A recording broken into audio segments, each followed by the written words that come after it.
கணவரை மறைக்க விரும்பாத ராதிகா ஆப்தே.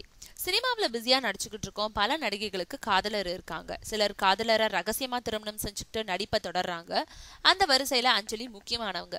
தன்னோட சித்தியோட ஏற்பட்ட பிரச்சனைக்கு பிறகு லண்டன் காதலரை ரகசியமா திருமணம் செஞ்சுக்கிட்டவங்க இப்போ வரைக்கும் அதை மூடி மறைச்சுக்கிட்டு இருக்காங்க. ஆனா பிரகாஷ் ராஜோட தோனி படத்துல தமிழுக்கு வந்த ராதிகா ஆப்தே அப்படி கிடையாது. சினிமாவில் எதிர்பார்த்த ஏற்றம் இல்லைன்னதும் தன்னோட லண்டன் காதலர் பெனடிக்ட் டெய்லர்ன்றவரை திருமணம் செஞ்சுக்கிட்டாங்க.